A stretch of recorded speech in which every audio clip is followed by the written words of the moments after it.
बिस्मिल्लाहिर्रहमानिर्रहीम। अस्सलामुअलैकुम फ्रेंड्स, आज मैं आपसे शेयर कर रही हूँ कैरी के शरबत की बहुत आसान और बिल्कुल नई रेसिपी, जो कि आप बआसानी बनाकर अगले मौसम यानी कि 6-7 महीने के लिए फ्रिज में रखकर इस्तेमाल कर सकते हैं। इसमें हम किसी भी किस्म के कलर का इस्तेमाल नहीं करेंगे और बिल्कुल हमारा ये कैरी का शरबत ट्रांसपेरेंट बनकर तैयार होगा और इसमें किसी भी किस्म के ज़र्रात मौजूद नहीं रहेंगे और कोई भी पहचान नहीं सकेगा कि ये घर में बनाया गया है या बाजार का शरबत है। और ये कैरी का शरबत ठंडक और राहत तो पहुंचाता ही है और दूसरा हाजमे के लिए भी बड़ा बेहतरीन है। फ्रेंड्स, रेसिपी स्टार्ट करने से पहले आपसे एक रिक्वेस्ट है, अगर आपको मेरा काम थोड़ा सा भी पसंद आता है तो मेरी रेसिपी को लाइक कीजिए और मेरे चैनल को सब्सक्राइब करना और बेल बटन को क्लिक करना बिल्कुल भी मत भूलिएगा।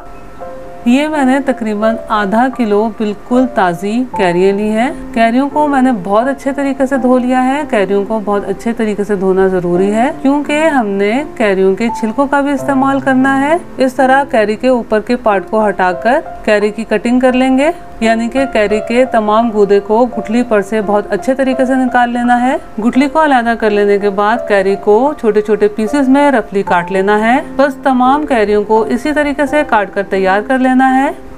तमाम कैरियों को इस तरह काट लेने के बाद कुकर में शामिल करना है। आप कुकर के बगैर भी बना सकते हैं, लेकिन बस कुकर में बहुत जल्दी कैरी का शरबत बनकर तैयार हो जाता है। अब इसमें तकरीबन 2.5 कप पानी शामिल करना है और इस वक्त फ्लेम मीडियम टू हाई रखी हुई है। ये 2 अदद छोटी तीखी मिर्ची शामिल करेंगे।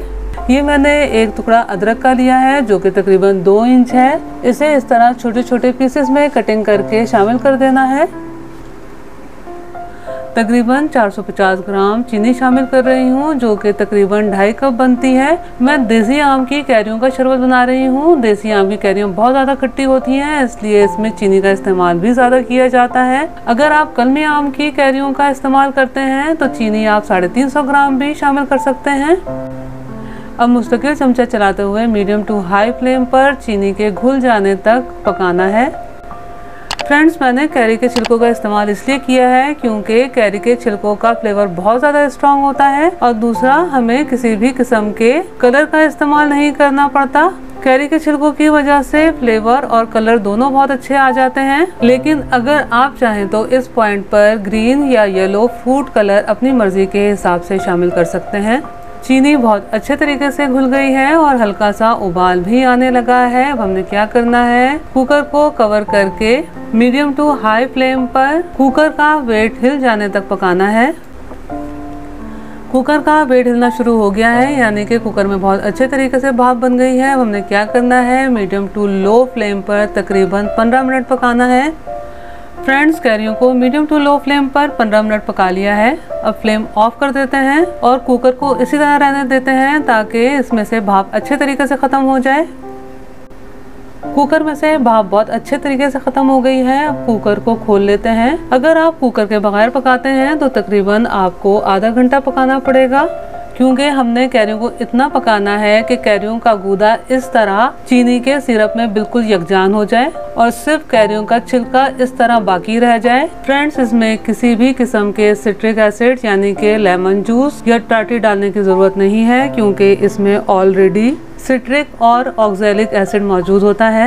ये मैंने तकरीबन 1 मुट्ठी पुदीने की ली है। इसे बगैर पानी के पीस लेना है। आपको जिस तरीके से आसानी हो, हावन दस्ते में, सिलबट्टे पर या फिर ग्राइंडर वगैरह में। पुदीने को पीस लेने के बाद कैरी के मिक्सचर में शामिल कर देना है। अब इसमें 1/2 टीस्पून नमक शामिल करेंगे, 1 टीस्पून भुना पिसा सफ़ेद ज़ीरा, 1 टीस्पून काला नमक। अब तकरीबन 1 मिनट मुस्तकिल चमचा चलाते हुए तमाम अज़ा को आपस में मिक्स कर लेना है। ख्याल रहे कि इस वक्त चूल्हा बंद है। फ्रेंड्स, आप देख सकते हैं कि कैरी के जूस में कितनी ज़्यादा ट्रांसपेरेंसी है। फ्रेंड्स, तमाम अज़ा को बहुत अच्छे तरीके से मिक्स कर लेने के बाद इस कैरी के मिक्सचर को हमें स्ट्रेनर की मदद से छान लेना है। कैरी के गाढ़े शरबत को बहुत अच्छे तरीके से छान लिया है और ये जो हमारे पास छिलके बचे हैं, इसमें अच्छा खासा कैरी का गाढ़ा शरबत मौजूद है, तो इसे ज़ाया नहीं करना। इसमें तकरीबन 1.5-2 गिलास पानी डालकर इसे कंघाल लेना है और फिर बर्फ़ डाल के ठंडा करके पी लेना है, जिस तरह से आपको साइड विंडो में नज़र आ रहा है।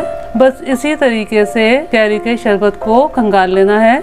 ये हमारे पास कैरी का गाढ़ा पल्पी शरबत बनकर तैयार है। अब या तो आप इसे इसी तरीके से स्टोर कर लें या फिर इस तरह ठंडा हो जाने के बाद मलमल के कपड़े से छान लें, जिस तरह से मैं मलमल के कपड़े से शरबत को छान रही हूँ, क्योंकि अभी इसमें काफी ज़र्रात मौजूद हैं। मलमल के कपड़े से छान लेने से क्या होगा, कैरी का शरबत बिल्कुल ट्रांसपेरेंट बनकर तैयार होगा।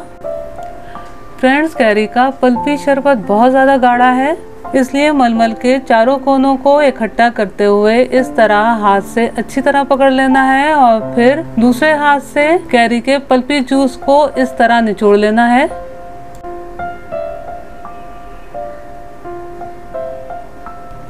कैरी के पल्पी जूस को छान लिया है। आप देख सकते हैं इसमें कितने ज़्यादा ज़र्रात मौजूद थे।